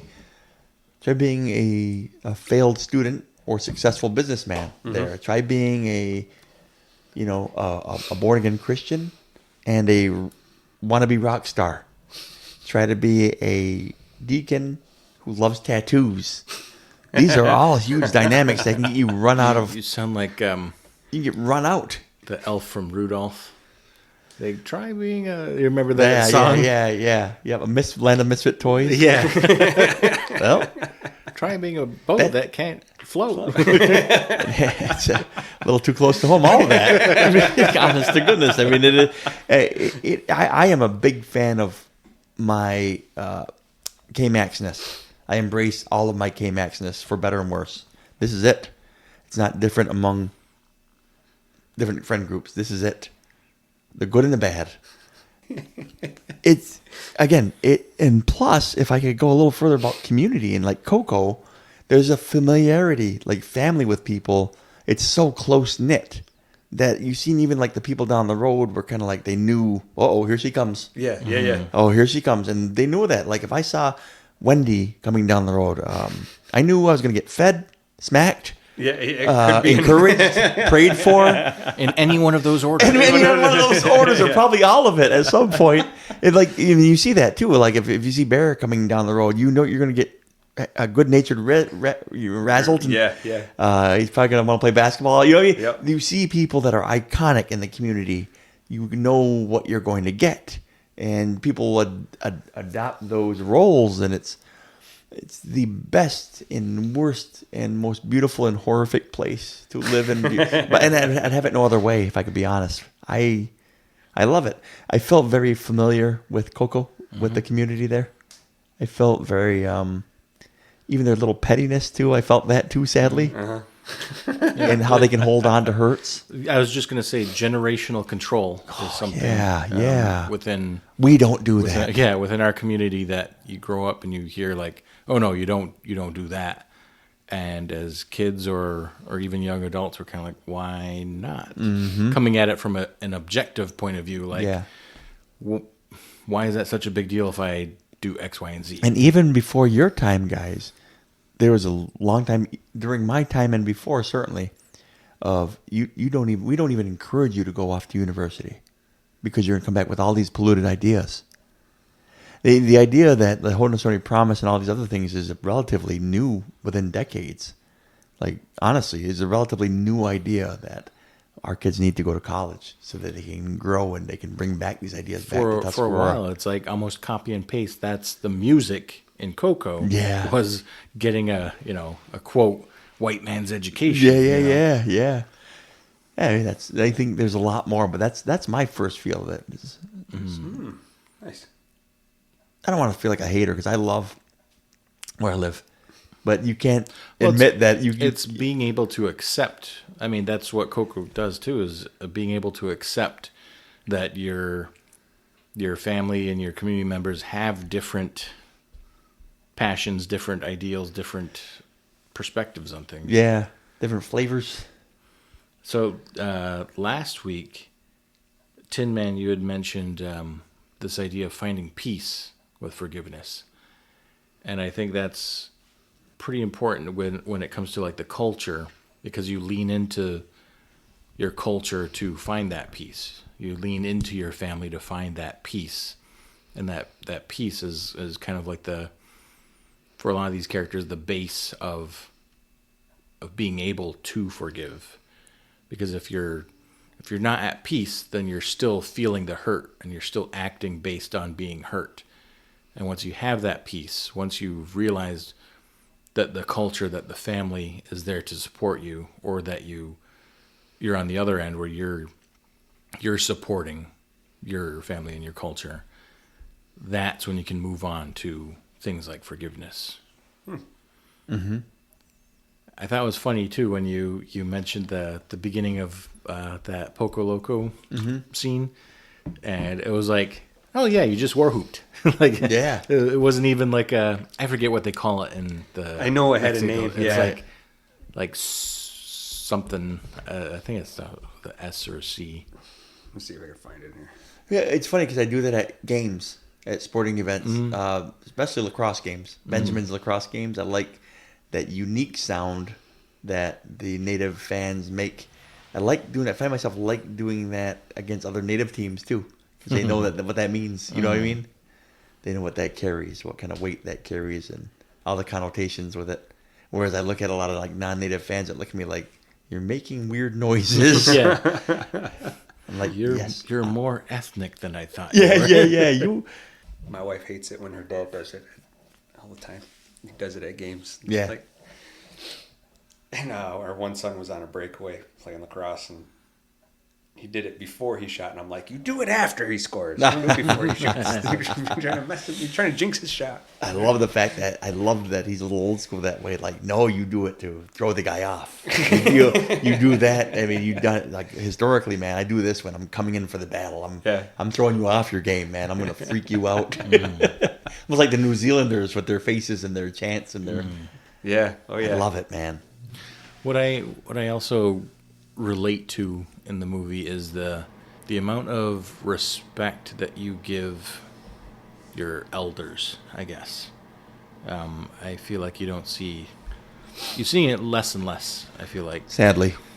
But growing up, we felt that a lot, whereas anyone that was your elder, whether it be family or otherwise, you listened to them, you treated them with respect, and whatever they said, that was the law. Mm-hmm. I feel like that holds more in more ethnic, cultural groups. I know. Where their families I a know little it more has. connected. In my experience, it has. I'm not sure anymore. You guys would know. I'm like, I don't want to say I'm over the hill. I can tell you at work, it doesn't. It seems like I have kids that are like, he's 15. He's not supposed to have a vape, and kid just blows vape smoke in his mom's face. Right. Like I've watched that happen Yeah. numerous times. I'm like, if you're not gonna hit him, Yeah, honest. Honest to goodness, that was it. Like in the community, we joke. Me and all my friends joke about. I was just joking with someone today at the barbershop. We were but similar age, a little bit older than me, and we talked about how if someone messed up, and he's like, "Oh yeah, I'd get hit by Mary Lou, by Lois, other community members, by were allowed Wendy, to hit and you. then when I got home, I'd get beat up by my mom." Yeah. So 4 of them, I'd get whooped. Yeah. And I'd come home, and no one called the other 3 parents to say, "How dare you hit my kid?" Right. They would congratulate each other, saying, Yeah. "Hopefully they learned something." Right. And And the then whole you line get of hit us, because you got hit by all those other parents. yeah, and because you were so embarrassed bad us. you got hit by them, then you get hit too. Yeah. Exactly. And the thing is, it's like it's almost like I can remember when a shift happened, like in public school, like the parent would, for goodness sake, my parents would sit on the same side as the teacher and the principal and leave me to myself on the other side. Whereas now you see everybody holding little Jimmy. Yeah. Now And the they're parents like, "How dare lawyers. you come at my Yeah. kid?" And I'm like, do you know the unfixable damage you're doing right now to this kid? And again, we all want to step up for our kids, whatever. But like I've seen that as a teacher for almost 30 years. The table. It's like it used to be here, then sometimes here, and then we're all at a table together, and there's reconciliation. You know what I mean? And then all of a sudden now it's my guy never did that. And there's some communities that are steeped in that and then you see those communities fail and struggle because there's a lot of excuse making and there's no accountability. And I'm seeing, sometimes in our community that families on that side next to Junior, like, Junior's being a jerk. Junior's doing awful things. And it's proven. And this kid is going to learn the lesson now that I can keep doing that because I have the wool fully pulled over here. I've sat at tables where it's happening. I'm like, you're not helping your kid out at all. Like, I sat at tables where I was at and my dad was there, and I seen the positive effect that it had where him sitting on that side saying, the rules of the school are this. And I could spin any web I wanted for my dad. And he would say, that's all fine and good, and we'll deal with that later. But here's the rules of the school. Here's how you broke them. And these are their punishments, and you're going to live by them. And here's going to be the home punishments. Right in front of the superintendent and right in front of the principal and teacher. So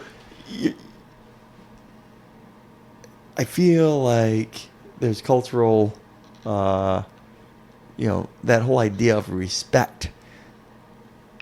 I never, and the thing is, none of it was disrespectful to anybody because I wouldn't dare even look. Like the whole idea of eye contact, it's like that's just they're trying to show you respect right now, and you're getting mad at them for not being. Oh, you're hiding something on me, or you're not telling the truth. That's what I got a lot at a non-native school. He couldn't even look me in the eye and tell me that. Trying to show you a bit of respect here. Mm-hmm. Sorry about that. I think one of the other big things in the movie, I feel like I overlook it a little bit, was like more of a matriarch than a patriarch. Mm-hmm. We got maybe it seems like it's shifting a little bit in our own communities, but growing up, that's how it was. Whatever mom said, that's what it was, and dad supported mom in that decision, and that's 100% in Coco, because Imelda made father wasn't even the thing, but Imelda was like, we're making shoes and we're not singing. Yeah. And it carried on for you 4 almost see generations. Mr. Rivera once in a while just like, almost like looking like, mm-hmm. Right. So like Miguel's parents were barely even factors. Yeah. Yeah, right? They were barely grandma and then the first time watching it, I remember I had to think. I was like, well, the one doing most of the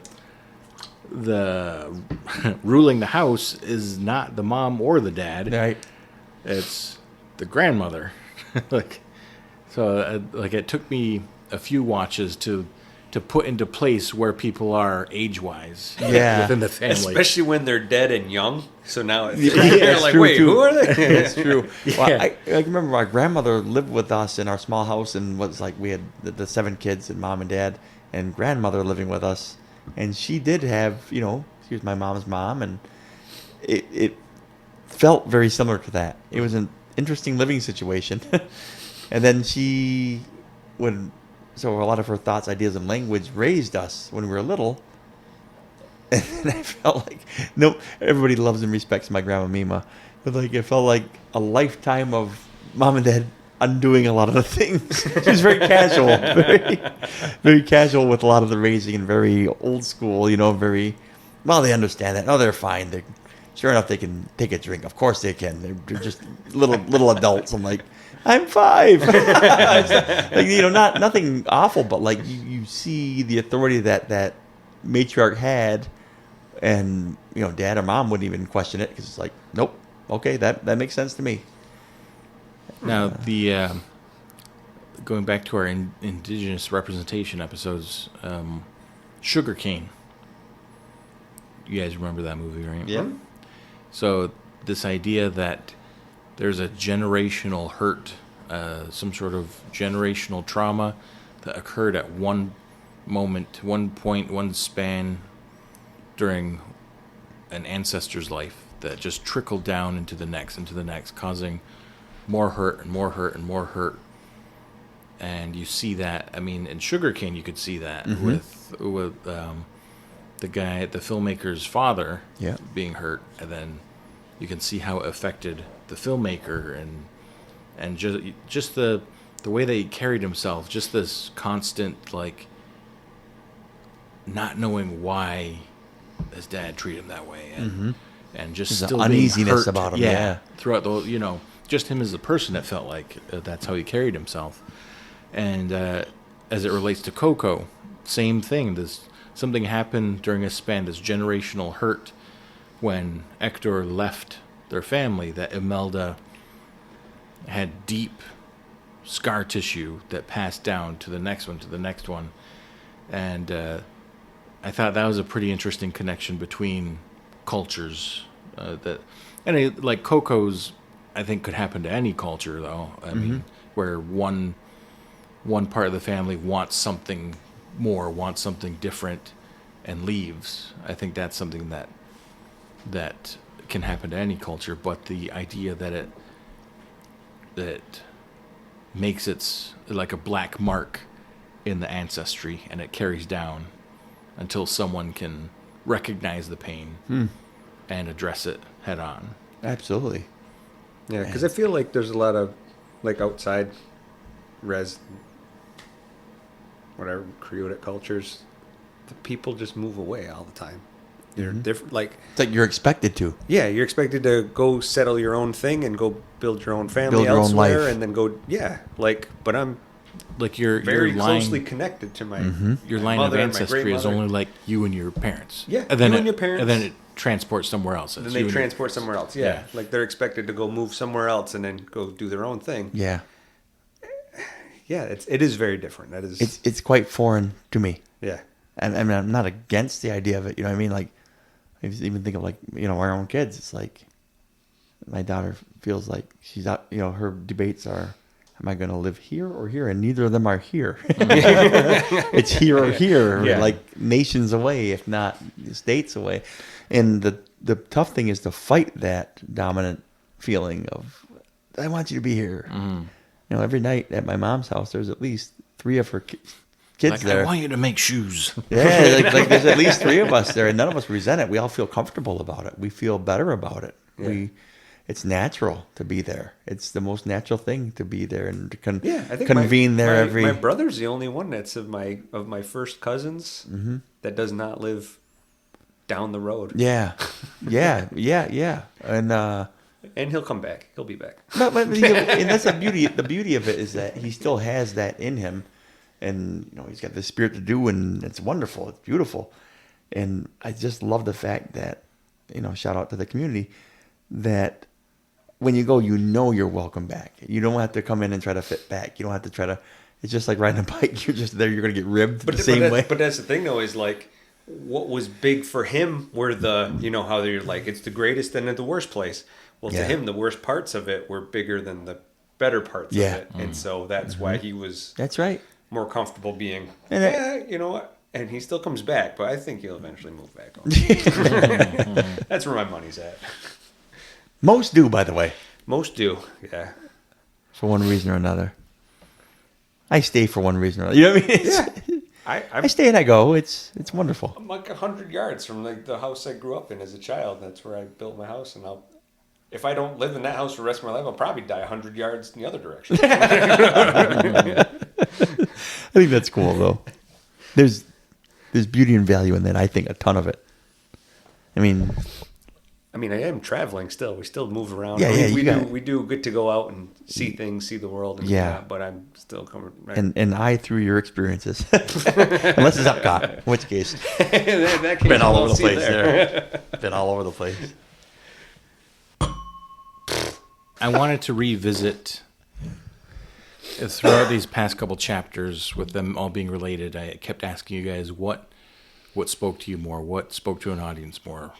Vengeance and justice being exacted, or forgiveness given, and then fairness being supported, or revenge occurring, and kind of what we felt more, what an audience got behind more. So I just wanted to revisit that one more time here, because Tin Man, you mentioned you looked up on YouTube or Google, and the first few hits were criticisms and what could have been done differently, or what people questioned about the movie. When all in all, to me, if there's one movie that can give me an emotional reaction reliably, it's probably Coco. And that's an overwhelmingly good, like positive reaction, which would speak more to the ideas of forgiveness. And I can't think of a movie with vengeance or like hard justice where I get the same visceral emotional reaction. The stronger reaction I get, obviously, is from the positive and forgiveness given and grace shown and all that. But we're seeing the opposite when you type in Coco, and the first few hits you get are people clicking on, because the algorithm stuff, it's all people clicking on it. Well, what's wrong with Coco? Well, I agree, I didn't like this part of it, and clicking those and following those, when that's you're entering a different world there, where you have free will to look up whatever you want on a movie, and people are choosing to look up the negatives on it. So I thought that was a pretty interesting dynamic there. How do you like overall though? Have you thought more about whether you connect better to like positive moments in movies, or is it still like the gritty, vengeance and revenge? It's a mixed bag still for me because I still look at my top 5 or my top 10, and it's littered with vengeance, and it's littered with the positive, because you got movies like Shawshank and For what I noticed from you is the movies that you talk about most. Coco is going to be one of them. Schindler's List. Yeah. Forrest Gump. and Shawshank. I was gonna say those 4 right there. They're all. I wouldn't say vengeance or justice were the biggest factors. I would say like forgiveness and grace and redemption all Yeah. speak higher in those 4 right there. If you look at the other 2 that are intermingled, that I use interchangeably with those ones, like always in my top 5 are Inglourious Bastards, and That's all vengeance. but I like that for the many overblown payoffs. Yeah. In it. Oh, yeah. And Tombstone, those are the ones. I was doing a little homework myself on that, and kind of exactly the dynamic you were talking about, and those are all very positive, but like Inglourious Bastards and Tombstone are right in the mix with all of those. And you can't really. There's not a lot of positive there. There's not like I like when I'm Your Huckleberry. When Would I gotta look at mine. you say?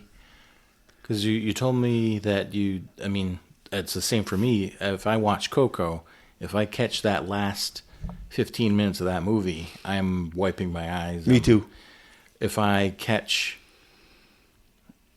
we'll say, Tombstone, I don't feel anything viscerally like the way I would Coco. Like I could acknowledge like, oh, that's cool, the I'm Your Huckleberry, or all the scenes with Skin that Doc smoke Holliday. wagon. Yeah. Yeah.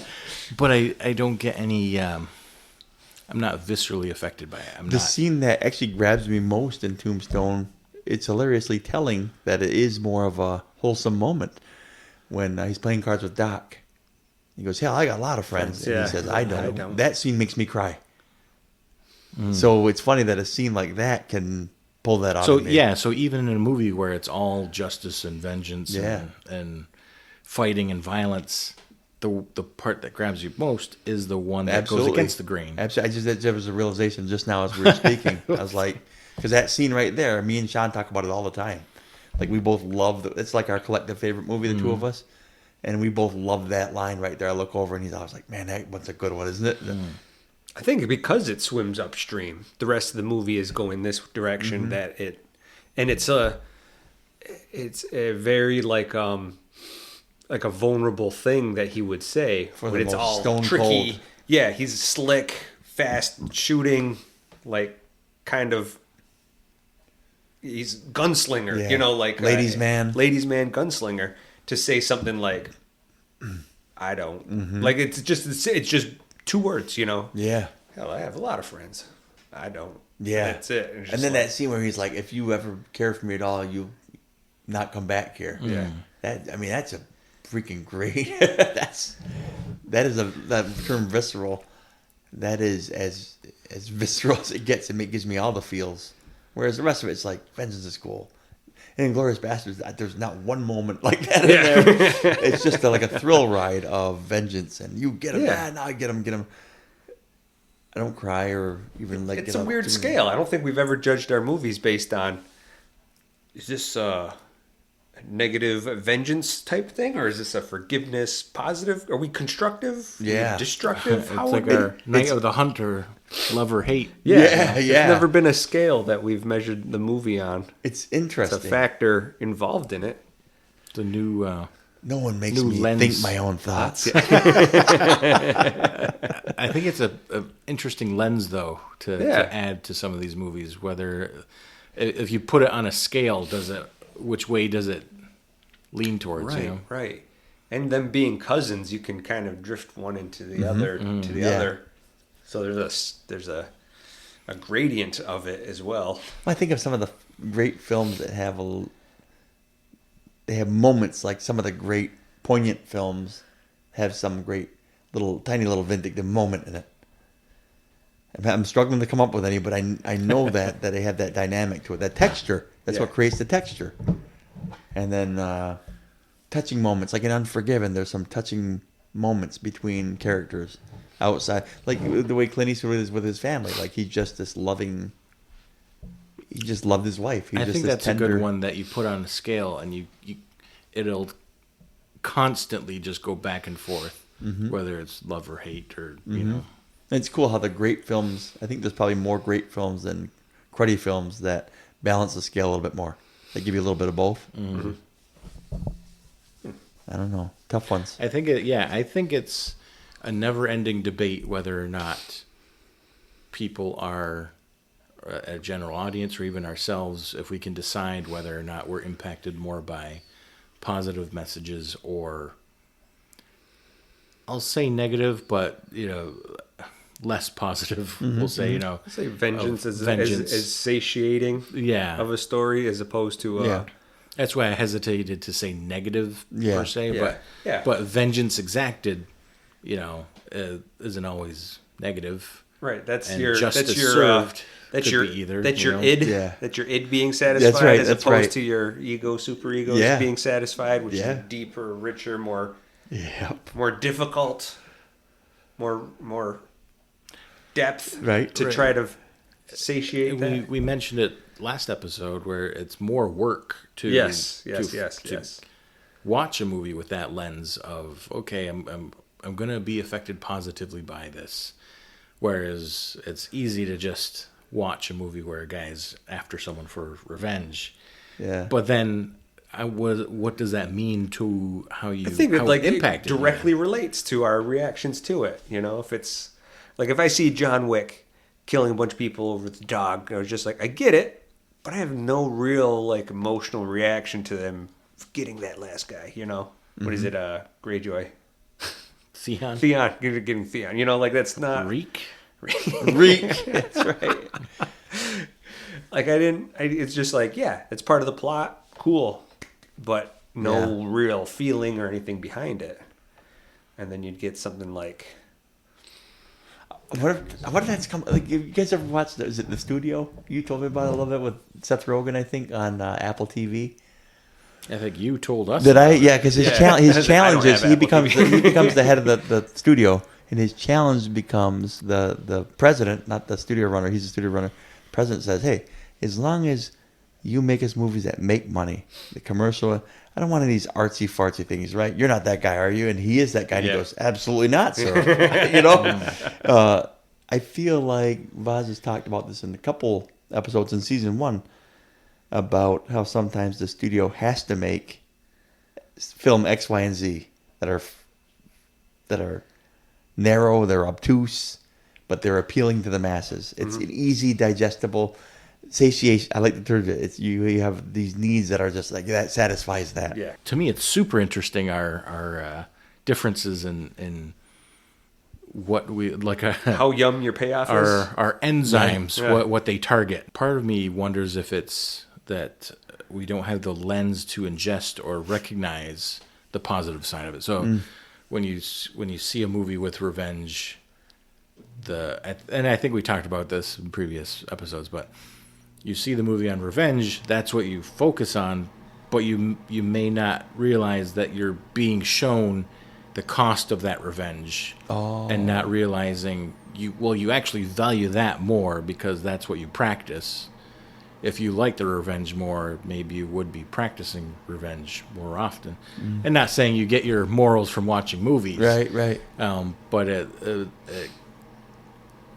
I think that's where you see what lens you're watching a movie from and what you get out of it. I think that's what was so cool about Sweeney Todd was I was very much on board with his revenge until I flipped. In that following action, I'm like, no. You were wrong to go about it this way. You were wrong. And now I'm on board with the young man extolling justice. Yeah. You know what I mean? Like, like it being made right, like Yeah. his wrongs being made right again. It almost feels like there's balance now to the Force. Right. Do we have any closing remarks on? Do we have any closing remarks on either Coco or our interconnected chapters on justice, forgiveness, and vengeance? Ooh, the crossroads is a very complex place. I'll say that. It's more complex in film and in life. The intersection of justice, vengeance, and forgiveness. I'll say this. My final thought is forgiveness is an active choice that is like usually the first step toward your own peace. Not even the peace for the other person, but for your own peace. Yeah. Right? Looking at film is an interesting way to look at it. It's as hard as it is for some of these people to forgive each other. It's harder in real life. Because hurts hurt for a reason. They're called hurts for a reason. Yeah. And whether it's your ego that's bruised or your pride or your body, it's hard to forgive and look past it. But we got to do that, folks. We got to do that. We got to seek justice a little bit less, seek vengeance a little bit less still, and fire up forgiveness once in a while. And because you benefit from it.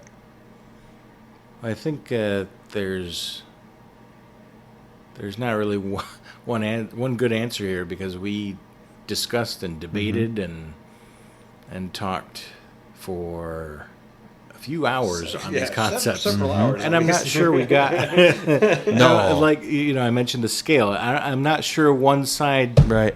clanked down all the way. I think we're still in limbo, and I think that just speaks to the intricacies and nuances of these concepts in relation to each other. I like that. That's a great sentence to end it on. Okay. Remember me, though it's hard to say goodbye. Remember me. I don't know the rest of the words to sing poorly, but Tin Man does, and he's taking the second line.